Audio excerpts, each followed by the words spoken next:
Bismillahirrahmanirrahim. Makan, mari makan.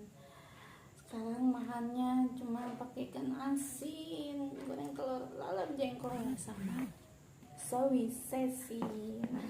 Lalu pak sambal. Bismillahirrahmanirrahim. Mari makan.